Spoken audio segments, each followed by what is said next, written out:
বন্ধুরা, হাসপাতালে রানী বিড়ালটির একটি বাচ্চা হয় আর শয়তান নার্সটা সুদ দিয়ে বাচ্চাকে চেঞ্জ করে ফেলে দেয় আর রানী বিড়ালটার বাচ্চাকে করে দেয় গরিব বিলাইয়ের বাচ্চা।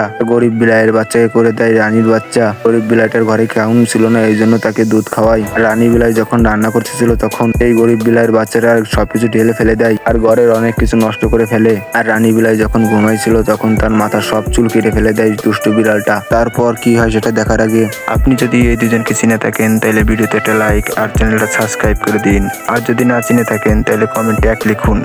রানী যখন ঘুম থেকে উঠে দেখে তার মাথার সব চুল কেটে ফেলে দিছে আর এরকম শয়তানি করছে, তখন সে ডাক্তারের কাছে যায়, ওষুধ নিয়ে এসে তার মাথায় দেয় আর তার মাথার সব চুল আবার উঠে যায়। গরিবের বিলাইটা শয়তানি করতে করতে সব তার লোমা কেটে ফেলে দেয় আর রানী বিলাই ঢুকে দেখে তার লোমা সব কেটে ফেলে দিছে। তখন সেই ডাক্তারের দেওয়া ওষুধটা ঢেলে দেয় সেই বিড়ালটার মাথার উপর আর বাচ্চা বিলাইটা কালা হয়ে যায়। তখন রানী বিলাইটা চলে আসে হসপিটালে আর এসে সিসি ক্যামেরায় দেখে সবকিছু। তারপর সেই নার্সকে উত্তম মধ্যম মাইর দেয়। পর সেই গরিব বিলাইটার বাচ্চাকে নিয়ে গরিব বিলাইয়ের বাসায় চলে আসে, এসে সবকিছু খুলে বলে আর দুইটা বাচ্চাকে এক জায়গায় করে ওষুধ ঢেলে দেয় আর রানী বিলাইয়ের বাচ্চাটা বের হয়ে যায়। রানী তার সন্তানকে বাসায় নিয়ে যায়।